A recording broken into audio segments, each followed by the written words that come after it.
This week on the Pro Wrestling Podcast. The American Nightmare, Cody Rhodes, on what caused him to walk out of the WWE during his first run. Logan Paul on that insane spot during the Royal Rumble with Ricochet. Samoa Joe talks about both of his WWE releases. And the Nature Boy, Ric Flair, doesn't think that you should have an opinion. I'm your host, Seth Grimes, and this is the Pro Wrestling Podcast.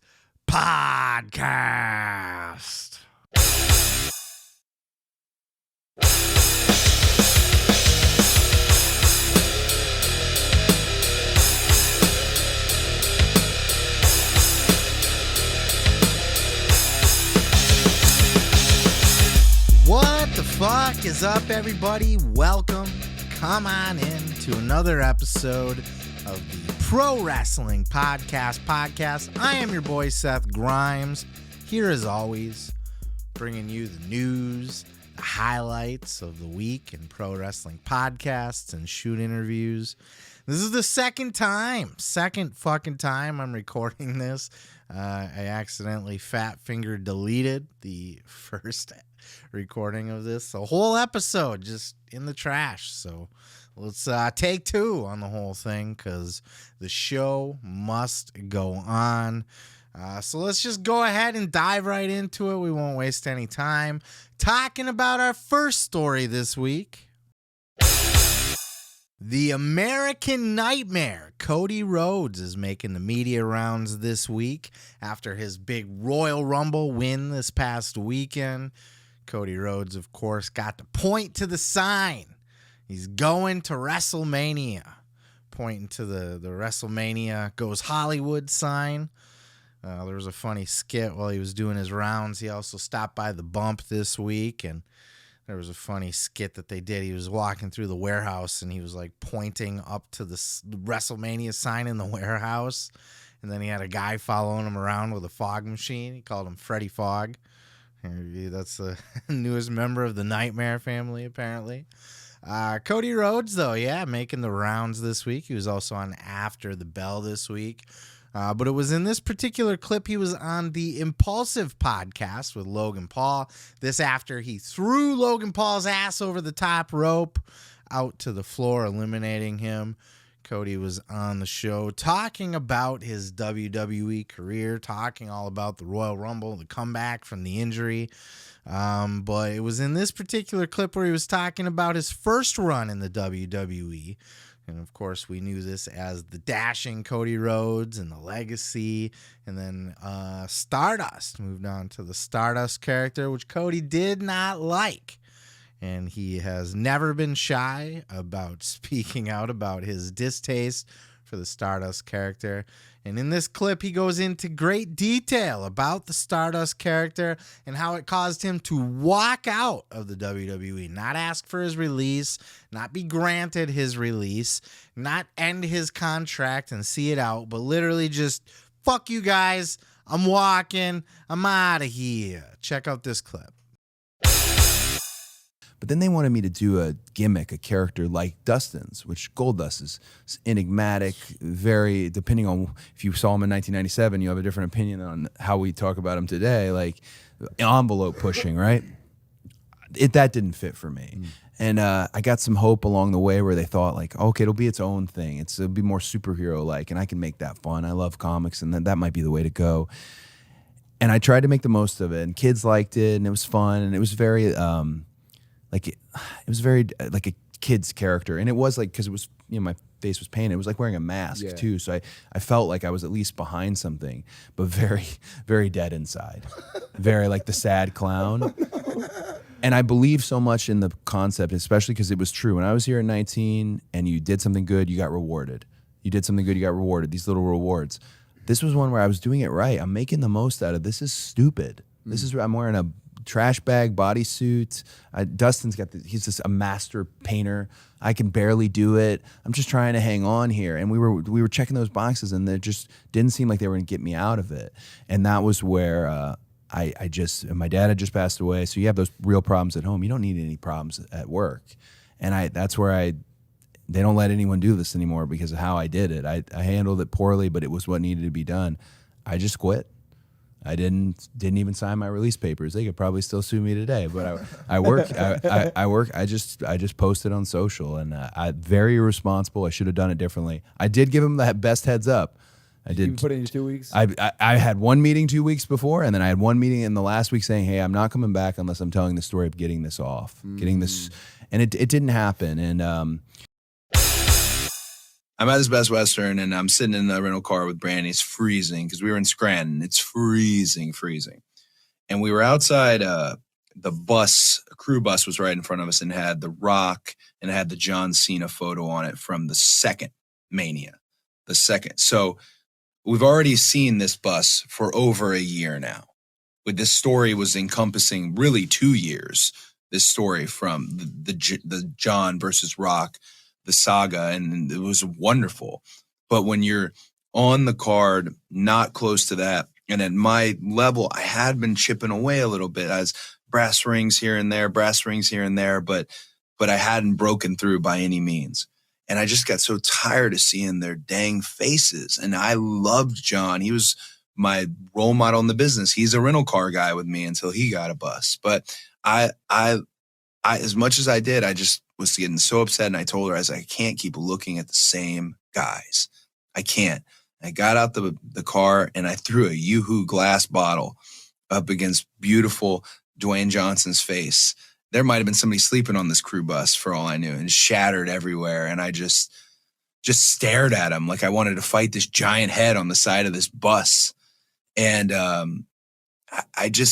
remember telling her, like, you marry a wrestler, you're marrying wrestling. And as bad as this is part of it. That's a cautionary tale, not advice. I gotta get this out, and getting it out for me ultimately would lead to me leaving was the only way I could get it out. It was pin up for too long. And you never want to lower yourself in front of your beloved, in front of your wife. You never, that was one of the hardest things for me, was being Stardust in front of Brandy. That was rough. When Brandy married Cody Rhodes, he was the Intercontinental Champion. He was wrestling Randy Orton every night, and we were absolutely tearing the joint down. Next thing you know, I'm running around in a space outfit, and trying to make the best of it. But I was very dead inside. And also, to this day, don't know why I was drinking a Yoo-Hoo. I don't blame him, dude. I mean, it was a shit gimmick. He did the best he could with it. And he definitely rocked the character, He put everything he had into that character, even though, as he said, he was lifeless behind it, But he really gave it the old college try, He didn't just suck at it. He was out there doing his cartwheels and fucking doing little... It was fun that he did that at WrestleMania last year with Seth Rollins, even though apparently he had put that into his, I don't know if it's actually in writing in the contract, but during his negotiation to come in, he said he never wants to even hear the name Stardust. But yeah, it caused him to walk out. And it was also funny hearing he threw a bottle of Yoo-Hoo at The Rock's face on the side of the truck. Cody's an emotional guy. He took that to heart. He took that very personally. It was a shit gimmick, and he was busting his ass, and he deserved better. The dashing Cody Rhodes gimmick worked. That was a fun character. It was a mid-card character. It was intercontinental level, but he was doing well. He even said in this interview that there were at least once, if not twice, he was talked about being the guy that would get the Money in the Bank contract for the year, but one thing or another would happen and something would change, and he ended up just getting the bone every single time. And he just kind of got to a point where he was fed up, and he was embarrassed, he said, too, of even, having Brandy see him walking around in this clown outfit, So he got to the point like, hey, we're either going to start a storyline where I get out of this character or I'm just not going to come back. And they were all like, yeah, sure. Of course, yeah. whatever you say. And dude just didn't come back. And the way that he did things was very smart. You know, he went out there, maybe not smart leaving the WWE the way he did, just walking out. But, you know, he went out there with a plan. He had his little list put together of guys that he wanted to work with on the independents. And he went out and he worked his ass off on the independents to rebuild his name. Because let's face it, Stardust was not a draw. So him going back out on the indies, you know, he probably wasn't commanding a huge paycheck. And it was his goal to work everywhere, literally everywhere he could. He said he worked in bowling alley, you know, I'm sure many high school gyms across the nation, every small level independent, nobody promotion, all the way up to Ring of Honor and New Japan with the Bullet Club. Tying up with the Young Bucks was the smartest thing he could do. Once he was out there having all these dream matches on the independent level, tying up with the Young Bucks, and of course we all know where that led. You know, history was made as they all kind of made their move to AEW to start this company up. And it's weird to look back now, seeing Cody where he's at. It's almost like he belonged in WWE the whole time. That character feels out of place now in AEW. You know, when you think back, that main event level superstar character that he presents, I think that's why he wasn't getting over in AEW. I mean, he was over. He was a star, but he was like, the crowd was kind of turning on him. You know, they were over the whole, and he's like, I'm never going to turn babyface, and I'm never going to challenge for the title. And I feel like that created a situation where the fans just didn't want to really get behind him anymore. And he was out of place. He didn't fit in there. He's a superstar. And now that he's in WWE, it's kind of like he's always belonged there. It just feels right. He's just where he should be. And I'm 100% behind him, man. I love this run that he's on right now. I mean, obviously he's 2 matches in, so I shouldn't say it right now. But I mean, his whole entire WWE return and what they've done with him and how they're using him, and he's a star and he belongs at the top of the card, and he will be that guy that ends Roman Reigns. You know, clearly they're setting that up. I think that's exactly what's going to happen, and it's perfect storytelling. You know, they're getting to a point now where the bloodline's falling apart, right? Roman Reigns' dominance is falling apart. And that's going to cause him to be distracted and to lose confidence in himself and be upset. And just, it's going to cause him to be distracted enough to where he's not going to be focusing. He's not going to have the family behind him. He's going to go in kind of in shambles. And Cody's going to scoop up that title from him. And hopefully, goddamn, bring back the Winged Eagle. Been hearing rumors about that for a while now. Cody also, you know, set the record straight. I don't remember what show it was on. Like I said, he's done a lot of media rounds this week. But it's interesting to hear Cody talk about wanting to bring back the Winged Eagle title, and I really hope he does, but he made no bones about it. He's not saying he will. It's not a prediction. It's not a fact. It's just something that he thinks would probably be pretty cool. And look, he was the guy that brought back the classic Intercontinental title for a while, and we have heard rumors that WWE is looking at getting new belts made. I mean, I don't even know why you need new belts. Go Big Gold and Winged Eagle and call it a day. You don't need anything else. Those are the only 2 belts you need. I like this big blinged out WWE logo belt, actually. And I get why they have it. It's good. It looks good on the shoulder. It's good promotion and all that. But bring back that Winged Eagle for Cody's run. And I think he'll have a decent run. But who knows? Time will tell. Maybe they'll give him the old bone ski and Roman will continue to reign supreme. But what are your thoughts on Cody Rhodes' entire run? How do you think he's doing? Do you think he's destined for the main event championship win at WrestleMania? Or do you think it's still Roman's time? What do you want to see? What do you think you'll see? Leave it in the comments below. I'm going to go ahead and move on to the next. Well, Logan Paul had a very wrestling-centric episode of his podcast, Impulsive, this week, both with Cody Rhodes being on the show and talking about his own experience at the Royal Rumble. Logan Paul made the big surprise return to the WWE. Everybody thought he was out on the shelf with a torn up knee. And apparently he is good to go. He is cleared. He said he wasn't cleared until the day of the show.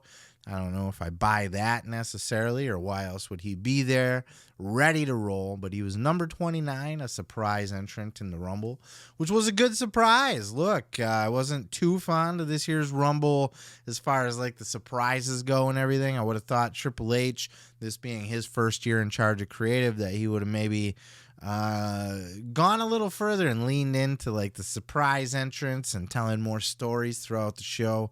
But I think, once it got towards the end, that Final Four especially, and I don't think Logan was Final Four or Final Five maybe even. I feel like the Rumble, ended pretty strongly, and you saw Logan throw out Seth Rollins, which I think is setting up a WrestleMania match between those two. But it was the spot that stole the show. Other than, of course, the Sami Zayn, Roman Reigns angle at the end of the show. But at least for the Rumble, the most memorable moment of the Rumble, the spot that stole the spotlight, if you will, Ricochet, Logan Paul, each on each side of the ring. And they both fucking springboard up and just right in the middle of the ring and fall down. Apparently, Logan didn't tuck his chin. Everybody's telling him to tuck his chin. Apparently, he fucked himself up pretty good on the collision. But don't take my word for it. I could tell you all about this spot. But let's hear it from Logan Paul. What does Logan have to say about his big Royal Rumble appearance? Check out this clip. One thing you have done, and I think the traditionalists, and we'll talk about this later in the episode, are noticing already, is you create the moment of the evening. You did it at Crown Jewel, and you did it again last night at Royal Rumble. You and Ricochet get on opposing ropes, and you springboard, it's called, yeah. and you basically you mark a spot visually, because they said great spot. Everybody online was saying that was a great spot. What does that mean exactly? Like is that the whole thing? It's a good moment. The whole moment. Got it. Sorry, I apologize. just run us through that moment really quick. So yeah, the move was we both do what's called a springboard, which is where you jump and put your foot on the top rope and use it as a trampoline bounce. And then I can't believe this was possible. And by the way, when this move was pitched to me, I was like, is that possible? But generally when I have that reaction, it's a good thing, because if it is, it's incredible. I don't think it's been done before. The wrestling purists will perhaps come down on me for this one, but I don't think it's been done before, which is what I like to do. I like to chase those moments that are really fresh and innovative and create that social media buzz. So midair, trampoline bounce off the top rope, and me and Ricochet clothesline the shit out of each other at like 1,000 miles an hour. And then when we landed, because we're also falling from, got to be 7-8 feet. Right. No higher. Then I crawled out of the ring. I had some time there to sit on the edge. Someone gave me prime. Shout out to that person. Was refueled, got back in the ring, and managed to finish. But wow, this sport is hard, and it hurts, and it's so much fun, and I love it. And yesterday was amazing. It's funny hearing people talk about wrestling that don't know anything about wrestling, right? Like his buddy there is just like, the spot, they call it a spot because you got to find your spot, and X marks the spot, and you zone in on your spot, and you got to land on your spot, right? That's why they call it a spot. Logan's like, no, it's the move. The thing is a spot. It's a good spot. Got to do the spot in the Royal Rumble where it's a spot, It's the whole angle, the move. So it's funny to listen to. But Logan loved it, man. He seems very excited about being back in the WWE. Look, we talked about this last week with John Morrison on the Insight podcast, kind of taking a dig at Logan Paul, kind of burying him, saying he doesn't think he has the passion for the business. I think John Morrison's an asshole. Clearly, Logan Paul has passion for the business, or he wouldn't be there. And he's got the excitement of a little child. You hear him sit and talk about this with his buddies. He loves it. You can tell. Like I said, he's got the giddy excitement of a little child, just so enamored with the wrestling business and trying to learn and grow and get better. And even throughout his conversation with Cody Rhodes and stuff, And, Cody put him over too. He's excited to have him there. And he recognizes, they talked about this, that Logan, whether you like him or not, and I know Logan's got a lot of haters just inherently because of the kind of person that he is, he's a bit divisive. He's a heel in real life. He's a heel. He just doesn't know it. He doesn't like to be called a heel. He doesn't like to think of himself as a heel. He wants to be the baby face. But after, the Japanese suicide forest, I don't know if I can say that on YouTube, the self-deletion forest over in Japan. And then you have the NFT gimmick that we talked about a couple weeks ago too, with CoffeeZilla. He's kind of exposing a scam that might be going on with that NFT project Logan's involved in. Then his goddamn pig gets let out in the wild, and there's Piggate with everything going on with that. And Logan just can't seem to catch a break. He's got a lot of haters going on right now. But despite all that, he keeps keeping on. His Prime drink got picked up by the UFC as the official sports drink of the UFC. So that's a pretty big, huge deal for Logan as well. And look, man, this wrestling thing, it's working for him. He's got a passion for it. He wants to be there. He's excited to be there, and he's goddamn good at it. And he brings in a lot of eyeballs. That spot alone at the Royal Rumble with the midair collision, that's going to get... The Rumble in general gets a lot of eyeballs that most shows don't get. A lot of people will watch the Royal Rumble. People have Royal Rumble parties and stuff. And people are seeing things at the Royal Rumble that are getting exposed to people at the Royal Rumble that they don't normally see. And Logan Paul's a big factor in that. He's the kind of guy that he's going to draw eyeballs from people that don't watch wrestling. That midair collision, that's going to make a highlight reel. That's going to get out there on the TikToks and the Instagrams and stuff. And people are going to see it, and people are going to inevitably tune in out of curiosity. Not everybody, but even if it's just a couple people, like Cody Rhodes had said on that interview too, he talked about some of the reality shows that he did while he was in AEW and how people were kind of criticizing him for that, but the whole way he was looking at it is it was a way to bring in new viewers to the wrestling. He was doing it for the exposure of wrestling, because people watch those shows that don't watch wrestling, like Total Divas and Total Bellas. People are familiar with guys like a Bryan Danielson, for example, John Laurinaitis even. People know wrestlers and wrestling personalities that have never even watched wrestling. They're familiar with it through those shows. So Logan brings in a lot of eyeballs. And even if a couple of those people, like Cody was, let me finish my thought there. Cody had said, even if I bring in 6 people that are now new wrestling fans because they saw this show and it grabbed their curiosity, that's a win. Consider that a win. So Logan's definitely bringing in new eyeballs, and it's an overall plus for the business. And he does have a passion for it, and he is really fucking good at it. And he's a natural heel, and I think him and Seth Rollins are going to have a fine match. I think initially the idea was Logan versus Cena, and then at least the rumor going around is that just because Logan's so green and John Cena's not really available, doesn't have the availability to kind of go over things in depth. So they kind of did the switcheroo where Cena can face Austin Theory now at Mania, which is, I guess, the plan. And then Logan can work with Seth, because Seth will be available to kind of practice and go over things with Logan more. And, the fact that, we talked about this last week too with Morrison kind of ragging on Logan, that he's got to practice his matches and stuff. And though this is the case, I think, Logan's going to pick this shit up over time. He's starting to learn. He's learning the psychology a little bit more. He's working with all the greats. He's getting the experience in the ring with all these big stars and these big moments, and he's learning from them. And I really do think that Logan Paul is a net plus for the business, and it's only great things to go. Highly recommend checking out this episode of Impulsive, not just for the Cody Rhodes interview, which is fantastic, but also just like what we were just talking about, to get that perspective of the Royal Rumble, a day in the life of a Logan Paul at the Royal Rumble with his friends, what they're learning, what they're seeing, what they're experiencing, what they're going through.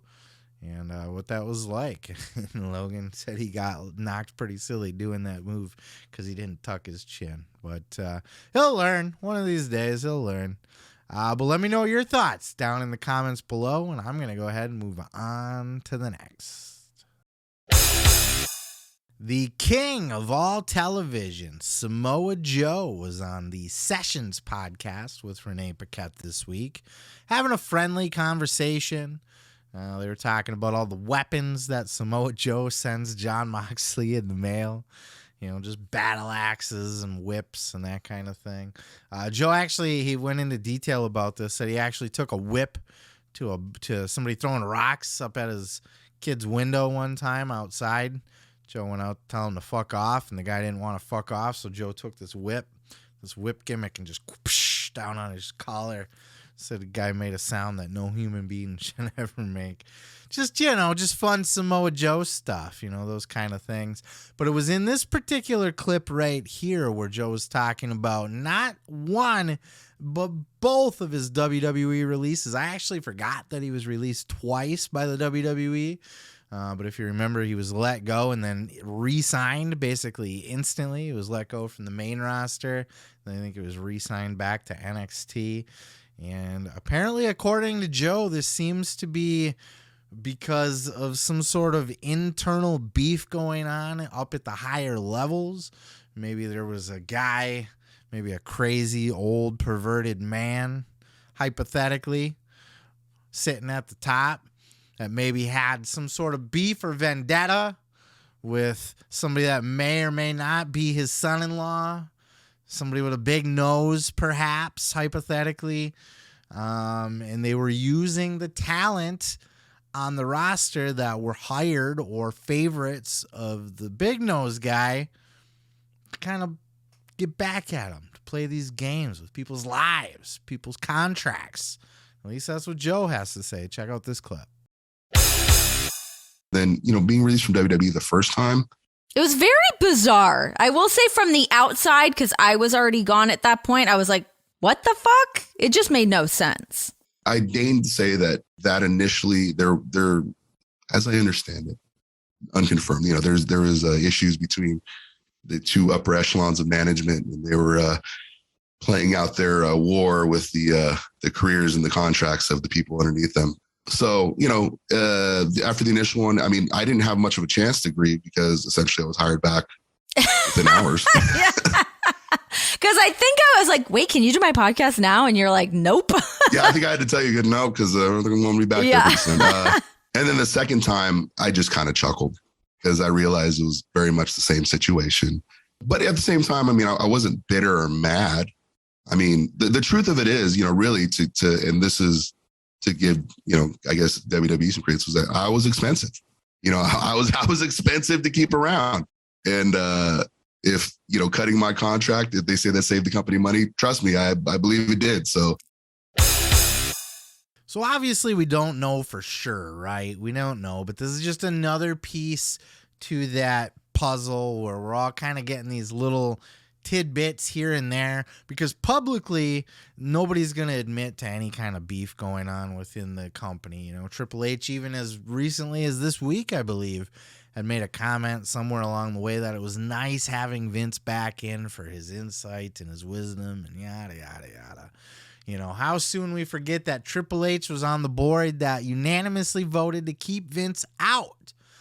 And, you know, Samoa Joe just adding more fuel to that fire. Joe's not a liar. He's not a bullshitter. He doesn't know for a fact, but it seemed to him that his release kind of had to do with maybe Vince just, he didn't outright say this. He kept it vague, you know, people at the top or whatever. But clearly, you know, Samoa Joe was a Triple H guy. Triple H hired him in and brought him into NXT and was the reason that he got called up to the main roster, you know, like he kicked ass in NXT, got that call up to the main roster, and then Vince just took a big shit on him, didn't want him around. Maybe this had to do with, you know, we've been hearing about this divide between Vince and Triple H since the NXT lost the ratings war, the Wednesday Night Wars, right? And we heard that Vince went in and dismantled NXT and turned it to NXT fucking paint splatter. and took Triple H off of his responsibilities and got rid of a lot of the guys that Triple H hired, and Samoa Joe is one of those casualties. And at least that's the perspective that Joe had on it. He also said that it could just be, if it is true that the way that they're saying it was just to kind of cut the money, make room in the budget. Joe said he was pretty expensive. He didn't name a number, but he said he's a pricey guy to have around. So he didn't blame anybody, or he wasn't mad about it or whatever. And look, all's well that ends well. Joe certainly, landed on his feet after WWE. He got the call to play Sweet Tooth in the Twisted Metal movie that's, I guess, still in production, but will be coming out. Joe won't be the voice of that character. He'll be the physical body of it, though. And if you've ever seen Sweet Tooth, you see, Samoa Joe will be a perfect fit for that. And then I guess he's also the voice for King Shark in, I think it's the video game, the Suicide Squad versus Justice League video game that's coming up. But somewhere along the way, Joe played the voice of King Shark as well. Look, Samoa Joe's doing big two champ, double champ, the champ. He's got the TV title for Ring of Honor, and he's got the TNT title once again after a hellacious battle with Darby Allin. Things are good, and Joe's on a good run in AEW right now too. I feel like he's back to his prime, his dangerous, his where he was just a straight up killer. I feel like when he first got into AEW, he was kind of floundering a little bit, but I think he's really kind of hit his stride now as the king of all television. I absolutely love it. So good for Joe, man. All's well that ends well. But it's something to kind of keep in mind, and it is worth reading into, in my opinion, that he believes he was the casualty of two feuding parties at the top. And this is something that been talking about, this palace intrigue, these warring factions within the system. Presumably it's Team Triple H and Stephanie against Team Vince. Stephanie left the company as soon as Vince came back. Clearly something, even though they're putting on a good public face, clearly there's an issue here somewhere, right? And who knows where Nick Khan fits in with all this. He's probably just riding the fence, and he's just on whatever side's going to keep him employed. He did say in his interview that it's best to stay out of the family matters. And this is certainly a family issue, but just more evidence to the fact that there's something here going on behind the scenes that they're not talking about exactly. So we'll keep keeping an eye on that, but definitely worth going out of your way to check out this episode of The Sessions with Renee Paquette with Samoa Joe. And I'm going to go ahead and move on to the next. So you know how after every big wrestling show, you go online and you talk about, oh, that match was the shit, or that match was awful, they botched this spot and that sucked, or whatever. Everybody's got their opinion, right? Everybody's entitled to their opinions, right or wrong. We all have them. But according to Ric Flair, if he had it his way, we wouldn't be allowed to talk about wrestling. He doesn't think you should have an opinion. Check out this clip. Unless you are in the locker room around the talent, and actually get a feel for what's going on inside that building, I don't think people should be allowed to talk about wrestling. Oh. Now, which part of wrestling? You mean in terms of what they like or don't like, or just the critiques of this guy shouldn't do this or this Just guy? a critique. Yeah. Because they don't know what's going on inside the door. I saw it for myself the other day, and I said, I told you, I said, you know what? I'm not the man anymore. Was I the man? Yeah, but it's just changed. Yeah. And I read all these guys criticizing people from afar. I mean, come on. What, how can you? And I'm guilty of it too. Then I walked back into it, and I go, wow. I rethought, as you know, everything I said. Because if you're not there feeling the emotion and the respect and really understanding the due diligence and the hard work that these kids put in, you really shouldn't be able to crack on them. Right. And all the other people sitting on the outside, hollering and whining on their fake names, should go fuck themselves. They really should. just watching and just picking it apart. Da, da, da, da, da. Come on, guys, give me a break. Make a living doing something else. I really hate that shit. We hear wrestlers say it all the time, you know. Oh, this fucking Mark, he's never been in the ring before. He's never taken any bumps. He shouldn't be able to have an opinion, blah, blah, blah. You know what I mean? Like, it's such a stupid argument. It's based off just being bitter because you got a bad review on your match. That's all it is. Oh, these journalists don't know what it's like to be in the ring. Shut the fuck up. Anybody that's been around the wrestling business long enough, even just watching the matches, they're entitled to their opinions. And if you've been around long enough, you know the difference between a good match and a bad match. Look, if somebody fucking misses the top rope spot, you know, they slip off the top rope, they botch it or whatever. That's a botch. We know that. We recognize that. We can see it with our eyes. So don't fucking come out and tell me I can't talk about it now because you've never been in the ring before, never took a bump. Look, I've taken my fair share of bumps in my day, right? I'm not a wrestler, I'm not a trained professional, but I got my ass bumped around quite a bit in the indie wrestling days. And I'll tell you what, taking a bump, it teaches you a thing or two. I'll give you that. But it doesn't tell you if a match is good or not, right? Taking a bump doesn't make you a fucking expert on if this match between Bianca Belair and Alexa Bliss was a good match or it was a shit match. You can tell by watching it with your own two fucking eyes.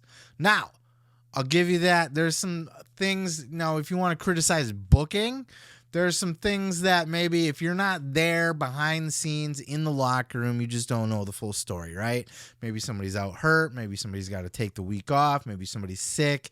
Maybe they're, you know, they got to rework something because of this, that, or the other thing. Something fell through, so they got to change plans. Shit happens. So you can critique booking decisions still. There's nothing wrong with that. But take them with a grain of salt because you never know what's going on behind the scenes, right? We'll talk about this later, but there's that hot potato thing with the TNT title. Well, one thing, Wardlow was out injured, and they don't necessarily announce that on TV. They just show Samoa Joe beat down Wardlow, and they're like, why are they burying Wardlow? Well, he was hurt. You know, and they should say stuff like that, but they don't always, and it's not necessarily always our business. These are other people's health problems, right? So if they're written off the show for a little bit, fine, so be it, you know, understandable. So we got to take our opinions with a grain of salt when it comes to booking decisions because we don't know the full story, but we can all pretty much tell if a match is a good match or not. Now, wrestling is art and it's subjective. Some people are going to love a good, like Timothy Thatcher and Bryan Danielson had a fucking epic wrestling match. But some people don't like that shit. People like the Gaga and stuff. You know, they'd rather watch Sami Zayn and Johnny Knoxville wrestling mousetraps than Timothy Thatcher and Bryan Danielson grappling each other and trying to twist each other in the pretzels. All of it's wrestling, though, and at the end of the day, we all have our opinions, and we're all entitled to our opinions, and I just hate this idea that you have to be a wrestler to have an opinion on wrestling. It's bullshit, and I know that there's indie wrestlers out there that'll, you know, maybe comment or something and be like, well, you know, actually, and that's your opinion and stuff. But look, we can all watch a match and see that that match was dog shit, and we don't need to be trained professionals to understand that. You know, I get where you're coming from. You're trained, you know the in and outs, you know the nuances of things, but a bad match is a bad match. And look, you're doing the match for the fans. The fans don't have to like everything you're doing. And that's the other thing I hate too. Sorreo did that the other day with the, you know, oh, people are just ragging on me to troll me. No, it's because your match sucked. Can't your match just suck? Can't you just be not that great? Or does it have to be that the people criticizing you, oh, they're just trolls. They don't know what they're talking about. They've never been in the ring before. What do they know? A bunch of marks. It's bullshit. It's goddamn bullshit. I'll tell you what, getting super kicked in the face or getting fucking put through a table in my day, stabbed in the head with a fork. I'll tell you, it doesn't make me any better of a critiquer of a wrestling match than I would be had I not been stabbed in the head with a fork. So, you know, it's a bullshit argument, but hey, look, I'm open to your thoughts. I'm open to your opinions. And I hate to see it from Ric Flair, too, because Ric Flair, I gave him credit last week for burying the hatchet with Becky Lynch. And, he seems to have been pretty bitter lately. And he maybe made some amends back at Raw 30. But he's still out there taking his shots and being just an arrogant fuck. He was ripping on Don Callis on this show, too. To Be the Man, his podcast with Conrad Thompson. And it was funny, Conrad said something about Don Callis, and Ric Flair's like, who's Dan Callis? How many championships did he win? It's funny, but it's like, why do you got to have that attitude about people? You know what I mean? And to have that attitude that fans shouldn't be able to talk about, he literally said for like these wrestling journalists and stuff, find something better to do with your time. Find something else to do to make a living, Like these fucking wrestling journalists. Look, Meltzer, Wade Keller, these guys have been around for 40 years. They've been around since the 80s. You can't tell me they don't know the difference between a good wrestling match and a bad wrestling match. All of you know. You watch a fucking bad match, it's a bad match. It's just a bad take by Ric Flair. And it's in my opinion, it's just being salty about bad reviews that you get or that your peers get. And then you're like, well, who's this asshole? Why does he get to have an opinion? He never took a bump. It's stupid. It's elitist. In fact, it's gatekeeping in a lot of ways, to sit there and say, well, nobody should ever have an opinion on pro wrestling unless they're in the locker room or they've taken bumps or had a match or whatever the fuck. It's gatekeeping, to be honest with you, and it's not fair. Fans can be smart to the business too. You don't have to be a pro to know a thing or two about the business, especially in this day and age. A hardcore fan is well studied. They've watched hundreds, if not thousands, of matches by now, and listened to lots of insider things, and they just know the difference between crap and a classic. And the Nature Boy sitting there fucking reading me the riot act for having a goddamn opinion online is just, it's lowbrow, and it's kind of dickish. So that's my 2 cents on it, though. And I'm gonna critique a Ric Flair match just to spite the motherfucker. I don't know. Let me know your thoughts down in the comments below. Should we not have opinions on matches? Should Meltzer and Keller and Sean Ross Sapp Sean Ross Sapp was a wrestler, so technically he gets an opinion, but you get my point. Should these guys not be able to write about wrestling and rate things and have critiques because they never took a bump? Is it that cut and dry, or do you think we're all a little bit smarter than that and we deserve a little bit more credit than what we're being given? I don't know. Leave your thoughts down in the comments below, and I'm going to go ahead and move on to the next. Don't critique this. You cannot critique this episode. You can't critique this clip unless you're a YouTuber. Okay, I don't want to see any critiques. If you're not a fucking YouTuber, if you've never done it before, then you have no business talking about it in my comments. Well, the podcast beef continues between the Road Dogg Brian James and Dax the Axe Harwood of FTR as they continue to exchange jabs back and forth on their shows. I'm starting to think this is a work, to be honest with you. This is the second time that a Conrad Thompson podcast, he's got his little network of podcasts and such. The first one was Eric Bischoff and Ric Flair beefing with each other over their shows back and forth. And now we have Dax Harwood going at it with Road Dogg. This has been going on for a while. This stems back to comments that Dax Harwood had made about Raw 25. I think this was in a separate interview. I don't even think this was on the FTR podcast as of yet. Might have been before that, but Dax had made comments about how FTR was salty about the Raw 25 thing, where they basically just got treated like jobbers and they all got the shit kicked out of them by DX, and then they had to take all of DX's finishers. And then backstage, apparently nobody thanked FTR for doing the honors for them or anything like that. And then they weren't even used the next day or on the next show or anything. They were just straight up job guys. And apparently they took that to heart and they got really upset about that, took it personal, and had complained about it on some kind of interview or something somewhere along the way. I don't think it was on FTR quite yet. And then Road Dogg replied on his show, "Oh, you didn't know?" And he had basically said, like, "Oh, I'm sorry, I didn't thank you for doing your fucking job." But, you know, as Dax had said, that is the time-honored tradition. You know, you thank even the jobbers after the match. Thank you for letting us do that. And X-Pac had admitted as much. Even though X-Pac had a fun little tweet this week after Raw 30, he said the only thing that sucked about it, you know, working with Imperium or whatever, that segment that they had on Raw 30, the only thing that sucked about it was we didn't get to hit all of them with our finishers. X-Pac's the shit. I love X-Pac. He's so fun. He's a good dude. But you know, he had spoken out about that, and he had said, "Yeah, you know, I should have thanked them. I agree with Dax.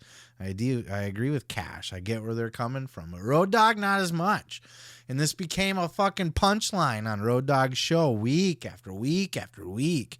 And then Dax responded, and then that fucking Road Dogg responded to that again. And then now we got Cassio Kid, is fucking Road Dogg's host and Conrad's best friend. He's chiming in with it too and giving his 2 cents. And he's out there stirring the pot, poking the bear, if you will. They just keep bringing it up. Check out this clip from "Oh, you didn't know?" All right, here we go. Do you think these guys took things a little too seriously? 100%. Okay. They took it personally. And so I said this on the past podcast. I apologize for not thanking you guys. And I mean that from the bottom of my heart. But I also mean from the bottom of my heart, if it hurts you so bad to do that you went back and punched a wall and cried, like, I just feel like you need to reevaluate what's going on in your world. And it seems to be that you've taken everything that happened around you extremely personal. And I don't think any of the people around you meant it in any way, shape, or form like you think they meant it, and meant it how you took it. And you've taken this and you've blown it up in your head for 5 years now, and you've made it something when it was nothing, and it still is nothing. How did Imperium react to the creative between DX themselves, Seth, and the Street Profits? Somehow, I doubt it was met with not nearly as much devastation as some other people felt in a similar situation. We talked about it on the exclusive. Yeah. He popped. Gunther popped Yeah, he a little popped. bit. But in defense of who we were vaguely referencing there, we were not so vaguely referencing there. Look, Imperium didn't have to take everybody's finish. Do you know if Kaiser punched holes in the wall, or was he good? I'm not sure if he did. You haven't heard any reports yet. I haven't. Okay. I haven't heard reports, but. So it's no wonder that FTR just continues to get pissy about this. And Dax had enough. He responded on his show. And, you know, he had said, I wasn't going to talk about this anymore. I want to be done with it. I don't want to keep bringing it up every week. But he had something to say. He was pissed. Check out this clip. You know, I listened to this 15-minute tirade that he had to say about me, and I just want to let it go, but I don't want to talk about him anymore. I'm here to let bygones be bygones. I just wanted to get my story out there because, you know, everyone can have their own perception, but now I have this platform, thanks to you, thanks to Conrad, thanks to everyone, that I can tell my story, or at least part of my story. Right. And, you know, for him to say that, and I'm going to get myself really worked up and I'm going to try not to, but for him to say that if I came to the back and I was so angry that I cried and punched the wall, then I need to get my priorities straight. No, I think I'm the last person in this wrestling world that needs to get their priorities straight. That kind of rubs me the wrong way. And I do take it very seriously, because if I don't take it seriously with the stature that I am and what I have to offer, then I'll just fall to the wayside and I'll just be another guy in the crowd. And I don't want that. I never want that, because ultimately the bigger star you are, the more money you can make and the more money I can give to my wife and daughter to take care of themselves. So I apologize, I guess, for being slightly upset that we were put out there in a 2-minute match to get beat clean, and then to follow up to get beat by all these guys who weren't going to be on TV the very next week. We were. and there was no follow-up plan for us. And I know there was no follow-up plan because me and Dan went and talked to Hunter, and he said, I really don't think there's anything next week for you guys. I'm not sure, though. You can talk to Vince. So, of course, I'm going to be upset because that's affecting my bottom dollar. You know, maybe Dax does take things a little too seriously from time to time. You know, he should be able to laugh at himself a little and be able to let things go a little bit. But I get it too. You know, wrestling, it's his career. It's his career on the line. You're treating us like a bunch of jobbers, and we're out there taking bumps for you guys, and you don't even come back and thank us or anything. We're just cast aside like we're fucking useless jobbers. And Dax had said ever since day one, since the first time he met the Road Dogg, or since Road Dogg seen him, Road Dogg had judged him, had thought less of him, didn't see much in him. And he's held on to that judgment the whole time. And you can see it. It comes out in Road Dogg's fucking podcast when he takes these jabs at Dax. It's and look, for Road Dogg, you know, he often talks about being such a man of God. And he even said it on this very same show, or on his last show at least, or whatever. I don't know. I listened to a bunch of shit trying to find clips from Road Dogg to pull for this, but you know, Road Dogg had talked about, you know, I like to be able to lay my head down at night, and I know, you know, if I can sleep easy at night, knowing that, you know, I led a godly life, don't have anything to worry about, you know, led the best life that I could today, you know, was the best version of me, but yet out of the other side of his mouth, takes jabs at Bret Hart, takes jabs at CM Punk, takes jabs at Dax Harwood and FTR. He does it on almost every episode. Matter of fact, it was all three of them on the same episode.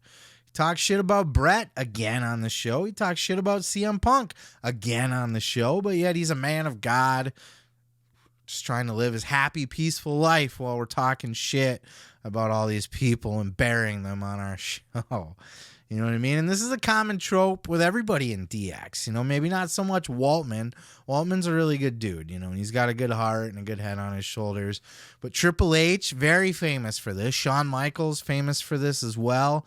You know, they like to take the piss out of guys. Even a Vince McMahon, you know, that's probably why he loved DX so much. These are the kind of guys that it's a bully mentality. They love to, when guys take themselves too seriously. It was why like JR was always targeted too, because he's another guy that takes everything so seriously all the time that they love to just make fun of him and poke at him and take jabs at him and just take them down a notch. Take the piss out of them because it's funny, because they're so uptight that it's a joke to them to fucking poke them a little bit and watch them react, you know? And that's exactly what Road Dogg is doing. Make no mistake here. He's not defending himself. He's not setting the record straight. You know, that may be the first time, but when you just keep bringing it up week after week, and Cassio Kid's doing the same thing. And Dax had said, you know, I think Cassio Kid's barking up the wrong tree. This motherfucker. And Matt Kuhn kind of jumped in and he's like, look, I know Cassio. He's Conrad's best friend. He's a good friend of mine. I don't think he meant anything by it. But, you know, you listen to that clip, and I think Cassio put a tweet out too. Cassio's stirring the pot on this one. So he's not blameless in this whole mess either. You know, it could be a work. Maybe they're all just trying to, you know, get each other to listen to each other's shows. I don't fucking know. But it seems like Road Dogg just kind of doesn't like FTR and doesn't like CM Punk and doesn't like Bret Hart, and finds every chance that he gets to take little pokes at him, take the piss out of him a little bit. He's a man of God, don't you know? He's a man of God. And one of the godliest things you can do is continuously take jabs at people and insult them and make fun of them and talk down about them and bury them. That's a very godly thing to do. So that's what Road Dogg keeps doing. And I don't blame Dax for getting pissed about it at this point. And I'll tell you, Road Dogg's an executive at WWE. He sits at that fucking table with Triple H, man. He's right up there. And there's just, and even, you know, Dax in the same podcast talked about, even in NXT, even though most people think everybody from NXT is Triple H's boys or whatever, Dax said not so much. They were never really Triple H's guys. Obviously, they were Triple H hires, and Triple H, I'm sure, saw potential in them, liked them enough to hire them and put them in a spotlight. but they were never Triple H guys. So I think all these people speculating that, FTR is going to return to the WWE after their contract's up with AEW because of the Young Bucks and Tony Khan's not using them right or whatever. Okay, what are they going to do? Go back to fucking WWE where Vince hates them, doesn't like tag teams in general, will probably try to split them up if he's around. Triple H was never really their guy, so it's not like they're going to find any kind of solace in him. And fucking Road Dogg's an executive over there. He's going to be working behind the scenes, producing matches or fucking whatever the fuck he does back there. He's a higher up guy. He's in Triple H's inner circle. I think he's going to just suddenly be like, oh yeah, welcome in and let's all create magic together. No, they get brought in. They're going to get treated like shit, just like they were the first time. Maybe they'll make good money. Maybe they'll get a nice little initial push, but they're going to end up just getting buried. So I really don't think at this point, from everything that's been said and that's come out and just how people seem to like FTR there, I don't see it happening, but I could be wrong.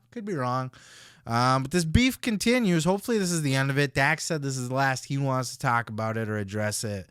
But I don't think this is anything Road Dogg is going to let up on anytime soon. And Road Dogg's probably going to rebut this. And he's always got to come back for something, right? He's always got to reply. He's always got to get that last word. And he's a man of God, don't you know? He's always got to get that jab in, though, doesn't he? Always got to take somebody down a notch. He's a man of God. I don't like the Road Dogg. I don't like that attitude. I don't like that bullying shit. It's funny. It can be funny from time to time. I'm not saying I won't laugh at it all the time, but I just think that mentality of trying to take people down for your own personal amusement, it's one thing if you're asked a question, some fan writes in and like, hey, what do you think FTR? You don't got to lie and be like, oh yeah, I think they're great. If you don't like them, you can be like, I think they take themselves too seriously. I don't see anything so special about them. And I think that's, how the Bret Hart thing came about was a question like that. But then it just becomes like a gimmick on the show where it's like, oh, it's your weekly, let's rip on Dax Harwood segment. Let's rip on Bret Hart. Let's rip on CM Punk. They just keep it going because it's funny to them. That's how they get themselves off. It's amusing. And if you can tell, I think it's fucking ridiculous. And I don't like that kind of attitude, but maybe you do. I don't know. You think it's funny? Does FTR take themselves too seriously?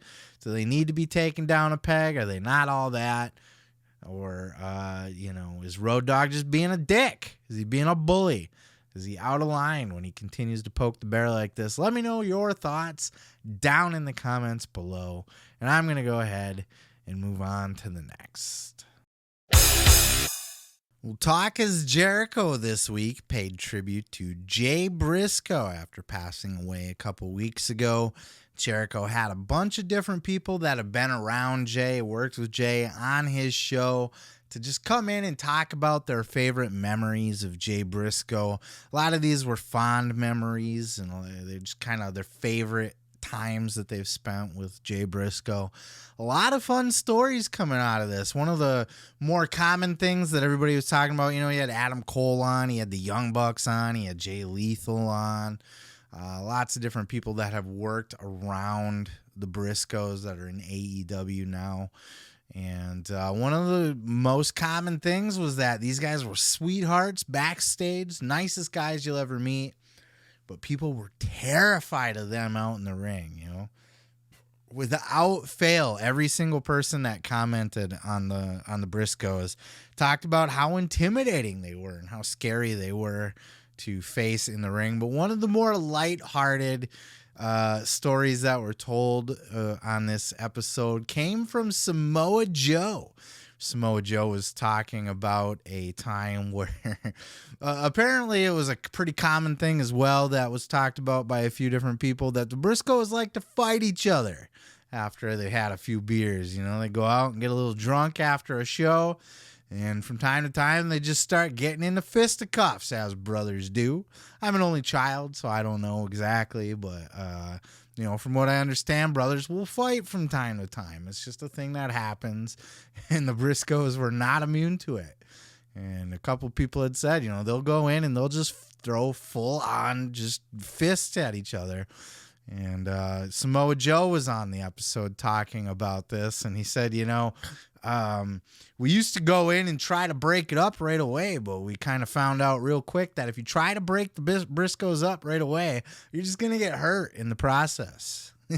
You got to wait for them to get a couple fists in, let them get a little bit of it out of their system, let them get a little tired, then you can go in and separate them. And in one of these situations that happened, I believe Joe said this was overseas in England, where they got into a fight at the hotel, and this caused police to show up, like the equivalent of the British SWAT team or whatever showed up. And Joe took it upon himself to kind of be the leader of the situation. And he's like, all right, we're going to take Mark, and we're going to go over here with Mark. And he had Colt. He's like, Colt, can you please bring Jay to your hotel room for the night? Just separate him, get him out of here. And so Colt did. And apparently Jay was not done being a complete drunk that night. As the story goes, Jay might have woken up and taken a piss somewhere he wasn't supposed to. Check out this clip.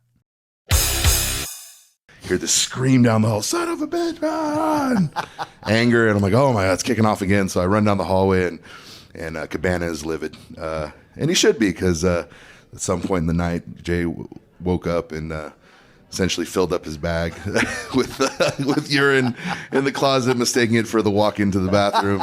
So he had all his merchandise in there and his gear, and it was rough. And Cabana's not a very violent person, or not, he's They get angry. Yeah, it takes a lot, and credit to him, but he was probably the angriest I've seen him in life. Jay, to his credit, is that night he was like apologizing. He was on his knees, go ahead and punch me, man, I don't care. I'm sorry, dude. And he genuinely felt bad. And but Cabana's pretty enraged. So we do the trial. It's hilarious and fun, and Jay gets it. He's having a good time, and we're trying to think up something that will somehow equate Some sort to of what, sentence. Yeah, which is really rough, because normally it is something like, get us all beer, we'll feel better about it. And it's like, hey man, what socks you wrestling in tonight? And Jay goes, he gives to him, and I threw him in a shower, and I said, all right, well, if anybody wants to take a leak on these, feel free. I said, Jay, man, you should wrestle him tonight. He was like, oh, man, come on, man. I go, listen, you don't got to do it. I'm just saying, if you really want to make Cabana feel better, this is a hell of a messed up sacrifice you can make in his honor. To his credit, he deep slaps him on, dog. This story made me laugh my ass off. Everything about it is great, and it can only happen in the world of professional wrestling. Everything about it, from just getting in a fight in the hotel, having the SWAT team show up, fucking separated, and then fucking pissing in somebody's gear bag all over Colt's merch and his ring gear, and just everything ruined. And Colt was ready to fight Jay Briscoe, which by all accounts would have probably been a bad idea, as everybody's fairly intimidated by Jay. But Jay was willing to let him. Jay was apologetic. Come on, man. You can punch me in the face as hard as you want. Go for it. Colt didn't, but they did do the wrestler's court, which was also interesting to me. I didn't know that this was something that was done in like a Ring of Honor, for example. I thought this was only like a WWE thing, but apparently the wrestler's court carried over to Ring of Honor, and Samoa Joe was the judge, the Undertaker of Ring of Honor, which makes complete sense. And it was his job to hand out that punishment. I just love that. And then that Jay, they almost said it as a rib, like as a Jay, like, we didn't really expect you to do it. But Jay did. He's like, all right, I'll wear them motherfuckers, and everybody pissed on his socks, and he wore them in the ring. And he's going to get a foot fungus from that for sure. That's not good for the feet. But it's just hilarious. Like, it's can only happen in wrestling, right? You're not going to hear about that on the set of a movie or at a fucking football locker room or anything like that. But in professional wrestling, especially on the indie level, this is just a classic wrestling story. And there was lots of great stories like that on this episode. Maybe not quite like that. That one particularly stood out, and that's why I wanted to share it with you. But it was good kind of going back and listening to those fun memories of Jay Briscoe. And, we're all kind of putting it behind us. We're beginning we're all kind of moving on, and everybody's trying to get past it. And these wrestlers are trying to carry on with their lives past. This was a big, big loss for a lot of those guys that worked with Jay. And it was good to hear everybody kind of get it out and talk about some of the lighter side of things and the funner stories of Jay Briscoe. So highly recommend you check out that full episode. But if nothing else, check out that clip. And I'm going to go ahead and move on to the next. Speaking of Samoa Joe, he has regained the AEW TNT Championship this week in a hellacious battle with Darby Allin. Holy shit, what a match. What a brutal, violent match. That hoodie with the thumbtacks on it. God damn. Such a good spot, though. I love that shit. He couldn't quite figure it out at the end with the coffin drop, but for him to come out at the beginning and run and dive into Joe and stuff, just such great shit. Well executed, brutal, violent match. I'm curious to see what a Jim Cornette has to say about that, because I know he loves him some Samoa Joe. Darby, not so much. Garbage matches, not so much. But I thought this was great. A very brutal, violent match. Joe's on a run. He is having a fucking great career resurgence here. And but this was not without controversy. I don't often talk about wrestling stuff here on the show. This one made quite a bit of news this week. A lot of people commenting on the title, flip-flopping back and forth. Everybody's got their opinion on this TNT title switching back and forth like this. Everybody's saying, oh, this is burying the title. It's burying Darby. It's burying Joe. It's poor booking. It's bad use of whatever the fuck. Everybody's got their opinion about it, including Bully Ray on the Busted Open podcast this week. Had his own perspective on the title flipping back and forth. Check out this clip, and then I'm going to give you my thoughts on the back end. Are you surprised that Joe, was able to get back that TNT championship last night? No, and I like when one championship constantly gets flip-flopped. And if you're going to flip-flop a championship, the television title is the one to do it with. You always have that aspect of anything can happen on any show in any city. People love when they get a title change. And since he has two television titles, the AEW and the Ring of Honor, it gives them the option where he can drop it at any time and get them back at any time. And every time he gets it back, he claims himself to be the king of TV. And I love that king of TV moniker. So yeah, flip-flopping that belt, I'd like to see it happen often. I don't think it hurts anybody. No, I certainly don't think it should be flip-flopped every week or as often as Bully might be advocating for here. But a little back and forth now and then, there's nothing wrong with that. I see all these people online talking about how it's bad booking and burial. I think a lot of people listen to a lot of podcasts, watch a lot of interviews, and they think they know things, right? A little bit of information can be dangerous. You hear that it can be bad to flip the title back and forth. So when you see it happen, you're like, oh, yeah, that's horrible. But you don't actually give it any fucking thought. Because, for example, if this was real life, this shit happens in UFC quite a bit. Titles will flip back and forth. Because in real life, if you have two evenly matched people, and I'm not saying Darby and Joe are necessarily equals, but in their own way, their video game stats or whatever would probably be similar, but in their own ways, right? Joe's a big, vicious, powerful, dangerous guy, but Darby's fast and high impact and caution to the wind, balls to the wall. They can trade wins back and forth, and it's not going to hurt either one of them. And it's not going to hurt the title. Sometimes you need that. Another thing is you can't have every single title reign be a big fucking long 2, 3, 4, 5 month run. I think it should be the standard, but it shouldn't always be, because you don't want people to get used to just knowing that the title is not going to change hands. That creates that. Then there's no suspension of disbelief. You can't buy in to, if you know that, oh, okay, Darby just won the title, so Joe is not going to beat him in the rematch. That's not going to happen. So you don't fully invest in it. It's like, okay, I'll watch this. This will probably be a good match, but we all know Darby's going to win because they don't flip the title back and forth. This keeps you on your toes. It keeps you guessing. A little bit of this lets you know that a title can change hands at any time. That's why they used to flip the tag titles or whatever on house shows every once in a while, because people started to catch on that, oh, titles don't change hands on house shows. So we don't really need to pay attention to house shows. It only happens on big pay-per-views and that kind of thing. Hell, fucking Kevin Nash beat Bob Backlund for the WWF title at a house show.